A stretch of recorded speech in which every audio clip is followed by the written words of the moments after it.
Okay, so here I am, just finishing up at the fuel stop across the road from the Omeo pub, and this is Sunday morning. I think it's the 19th of Jan.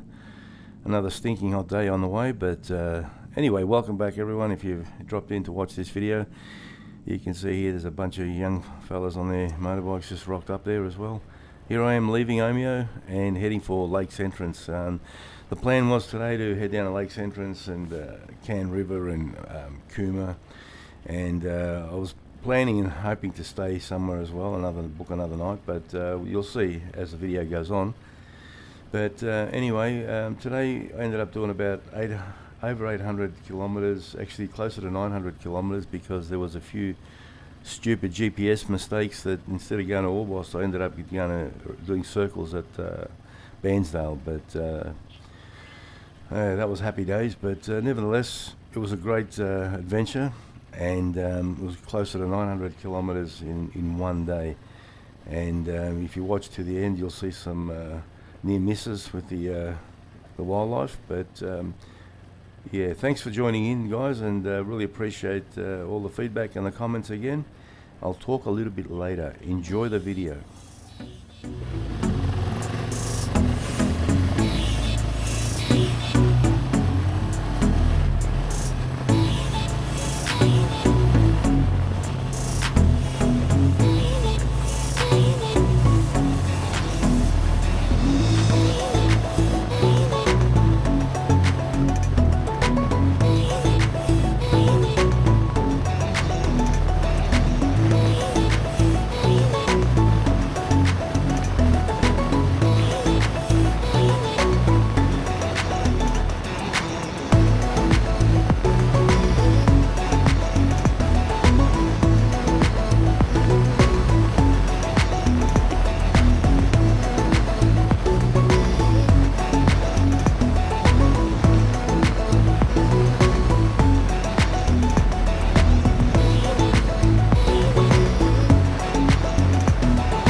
back at Brisbane. Thanks to a few GPS errors and a few big loops and wrong turns, at this point I was losing time because I just put on so many more kilometres. I went the wrong way quite a few times. I didn't even have to go to Bairnsdale at all. But anyway, I should have just followed my sense of direction, and I would have been fine. I would have saved myself an hour and a few extra kilometres. So here we are going down towards Cann River, and I'll talk through it a little bit later on. I won't bore you. But look, it was just a beautiful, hot, stinking day, and I was tired. And there's so much footage that I've had to just cut out, but Australia's so beautiful, so scenic. It's just beautiful countryside. Anyway, I'll talk a little bit later. Enjoy.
Okay, on the right hand side, bottom right hand side, you'll see that dog. Now from a distance it just looked like a Tassie tiger. It just sat there, didn't flinch. They had the head like a dingo or a some sort of Tassie tiger type dog. It was I've never seen anything like it. All my years, 60 years, I've never seen anything like it. So from this point on, it was just wallaby after wallaby. I am beeping the horn because not to scare them, but more to just see which way they're going to jump out on. That's all. So there's a lot that you don't see on the camera. They literally, you'll just catch their tail on the left or the right. And a little bit later on, there's also kangaroos and also horses, wild horses. And I had the camera off, unfortunately, when I saw the horses, the brumbies. But that was that was an experience. Let me tell you, I came around a corner and a bend, and they were all, a whole pack of them were just sitting by the edge of the road just eating. I saw the back of a big sambar or deer, whatever it was. It just took off way before I came close to it. But this is not a good time to be riding, let me tell you. Not good at all. Anyway, we'll talk a bit later on.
In a short while, there's going to be a massive roo from the left side of your screen. Now, I'm travelling at around 80 to 90 kilometres an hour.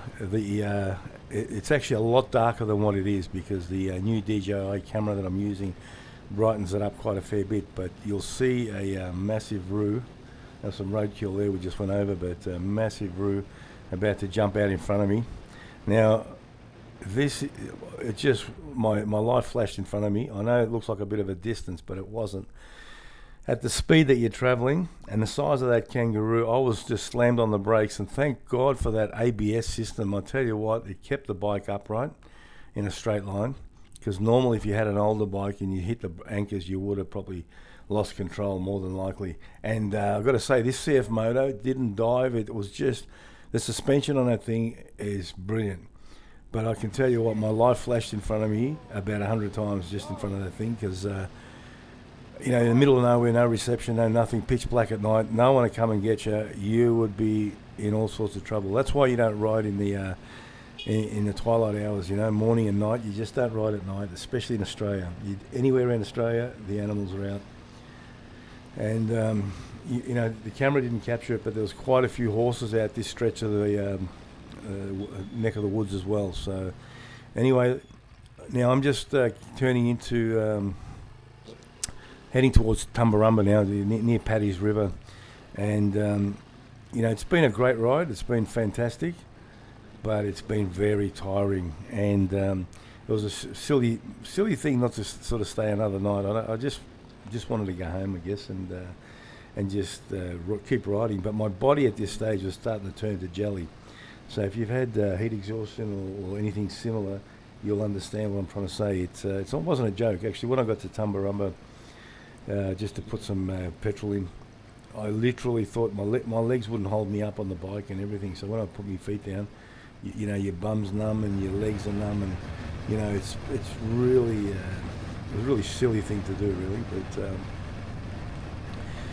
I pretty much ended the video in Tumburumba, but I normally would have ridden into Jingellic and the Murray River Road and home, but because I was so exhausted, and I just didn't want to risk hitting an animal or a kangaroo or a deer, because there's plenty along that stretch of road, I just went from Tumburumba and headed straight home to Holbrook. And at Holbrook, I pretty much just sat on a park bench, and literally I had to recover for about 30, 40 minutes, just trying to recover, because when you get like an exhaustion, whether in sports, now I've used to play a lot of sports as a young guy. When you get past a certain thing, your body just shuts down. You get the shakes, you get like jelly. Everything just turns to jelly, and I just had to sit it out. But anyway, look, this was a massive adventure for me, and I've shortened the video to what, just under 40 minutes, and believe me, there was just hours and hours and miles of road, which I had to cut out, of course, because it would just get too boring. But it was an incredible adventure, incredible ride, and thanks to one of the other YouTubers that they actually put this particular ride up, and I'll do a video on some of my favourite motorcycle vloggers, actually, so that'll come up next. But thanks for watching, guys. I really appreciate all the feedback and the comments. I hope you enjoyed this, and I wouldn't recommend you ride at night, that's for sure, not in Australia anyway. Thanks, guys. God bless, and we'll see you on the next one.